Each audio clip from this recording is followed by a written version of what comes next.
मैं पूर्वांचल की बेटी हूं और सबसे पहले तो यह कहूंगी कि पूर्वांचल की भूमि अपने त्याग, अपने तप, अपनी तपस्या, अपनी वीरता के लिए जानी जाती है।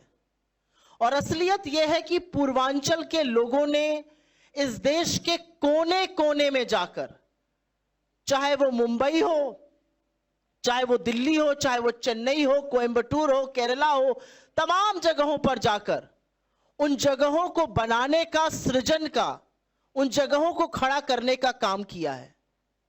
लेकिन एक शर्मनाक असलियत यह भी है कि वो रीढ़ की हड्डी की तरह बनकर खड़े हो जाते हैं और जगहों को बनाते हैं, उनका सृजन करते हैं। लेकिन जब उनके हक की बात आती है तो कहीं ना कहीं उनके साथ बेईमानी की जाती है। यह असलियत है। यह असलियत है कि पूर्वांचलियों को कई बार पॉलिटिकल पार्टीज का, खासतौर से चाहे वो आम आदमी पार्टी हो, और मैं भूल ही नहीं हूं उस बात को जब केजरीवाल जी ने कहा था यूपी बिहार के लोग 500 का टिकट लेकर आते हैं और 5 लाख में इलाज करा के चले जाते हैं। यह असलियत यह भी है कि दिल्ली और बिहार के लोगों ने यूपी और बिहार के लोगों ने आकर दिल्ली को बनाया है। मैं भूल ही नहीं हूं उस बात को कि पूर्वांचल के लोगों को रोहिंग्या कहने का पाप बीजेपी करती है। और यही पूर्वांचल के लोगों को उनका हक, उनका सम्मान दिलाने की जो घोषणा अभी अखिलेश जी ने करी है, वो बड़ी बात है। एक मंत्रालय बनाना प्रतिबद्धता है कि हम उनके मुद्दों को लेकर सजग हैं, उनके मुद्दों को लेकर हम कितने सीरियस हैं। और जो सब प्लान की बात है, उसके अंतर्गत एक बजट निर्धारित होगा जिससे कि पूर्वांचलियों को उनका हक मिल सके। 30-35 लाख पूर्वांचली दिल्ली में रहते हैं और उनके घरों को जाकर देख लीजिए तो वो मलिन बस्तियों से भी बदतर हैं। बजबजाती हुई नालियां हैं, टूटी हुई सड़कें हैं, पानी जो घर में घुस जाता है, कोई निकास नहीं है पानियों का, गंदगी का कूड़ा लगा हुआ है क्योंकि उन पर ध्यान नहीं दिया जाता। वो सिर्फ वोट बैंक है बीजेपी और आप के लिए। और इस असलियत को अगर बदलना है तो पूर्वांचलियों पर विशेष ध्यान देना होगा, जैसे कि बाकी दिल्ली पर भी हम दे रहे हैं। मैं थोड़े दिनों पहले दिल्ली के पूर्व मुख्यमंत्री केजरीवाल जी का इंटरव्यू सुन रही थी। उनसे किसी ने कहा यमुना बहुत गंदी है, और असलियत यह है कि यमुना पर भी अभी जो हमारी प्रतिबद्धता है उस पर हम जिक्र करेंगे छठ पर। उन्होंने कहा यमुना गंदी इसलिए है क्योंकि जो लोग बस्ती में रहते हैं और अधिकांश उसमें से पूर्वांचली हैं, उनकी नालियों का पानी वहां आता है। 7,000 करोड़ रुपए आपने फूंक दिए, यमुना को साफ नहीं कर पाए, और उसका ठीकरा भी आप पूर्वांचलियों पर फोड़िएगा।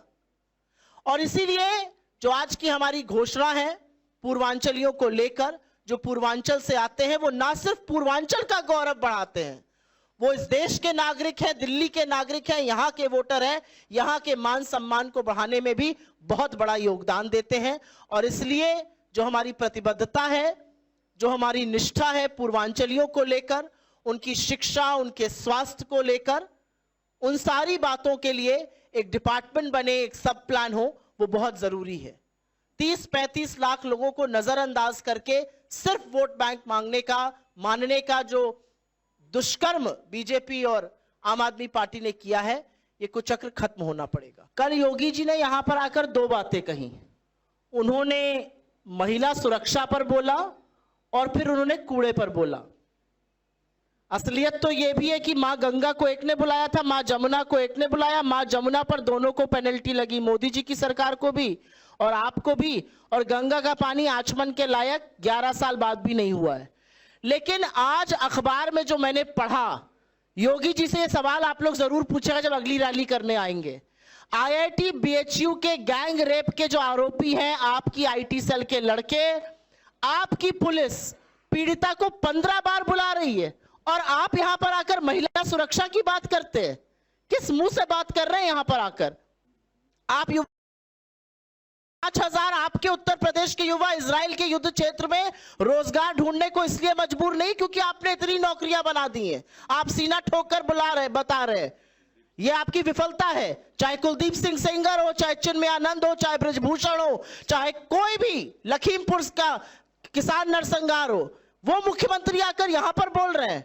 असलियत यह है कि बीजेपी और आम आदमी पार्टी ने प्रशासन और पुलिस दोनों को तबाह करके रखा है। डर एक शब्द है जो आप हिंदुस्तान की राजनीति में कांग्रेस पार्टी और खास तौर से राहुल गांधी के लिए इस्तेमाल नहीं कर सकती हैं। उनका दुर्विरोधी भी उनके लिए डर शब्द का इस्तेमाल नहीं करेगा, कांग्रेस के लिए भी नहीं कर सकता, क्योंकि जिस तरह से हम जिस शिद्दत से लड़ते कोई और लड़ता नहीं है।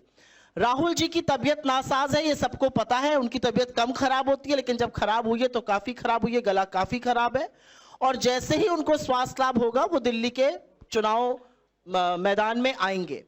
प्रियंका जी और खड़गे जी, ये बात अभी मैंने थोड़ी देर पहले एआईसीसी में भी कही थी, हमारे बिल्कुल शीर्ष नेतृत्व है और उनको हम एक जो कहते हैं ना आप गन पाउडर कहां पे कैसे इस्तेमाल करेंगे वो थोड़ा रणनीतिक तौर पे किया जाता है। स्टार प्रचारक दो आपके बगल में बैठे हैं, मुझे भी इस बार स्टार प्रचारक बनाया गया। हम लोग सब जाके अभी आपने संगम विहार की बात करी, कन्हैया जी यहाँ से चुनाव लड़ चुके हैं, वो भी प्रचार कर रहे हैं। इमरान प्रतापगढ़ी रोज प्रचार कर रहे हैं, सचिन पायलट शुरू कर रहे हैं प्रचार। तो ऐसा नहीं कि प्रचार नहीं हो रहा है। मेरा अपना मानना है, बीजेपी के मूर्खतापूर्ण चीजों का मैं जवाब नहीं दूंगी, लेकिन हाँ इस बात से हम लोग सब व्यथित है कि राहुल जी की तबीयत ठीक नहीं है और वो प्रचार नहीं कर पा रहे। लेकिन जो मुद्दा कल 10 दिन बाद बीजेपी ने छुआ, वो अपने प्रचार के पहले दिन राहुल गांधी ने कूड़े का मुद्दा, दिल्ली को पेरिस बनाने वाला वादा याद दिलाया था केजरीवाल जी को, जिससे वो थोड़े बिफर गए थे और लिस्ट बनाने लगे थे कि कैसे कौन उनको गालियां दे रहा है। मुझे लगता है कि हम सब लोग अधिकृत प्रवक्ता हैं, हमने बिल्कुल सावगोई से जो सच था उसको आपके सामने रखा है। राहुल गांधी जी की तबीयत को लेकर अब आप लोग अटकलें लगाएंगे कि क्या वो नाराज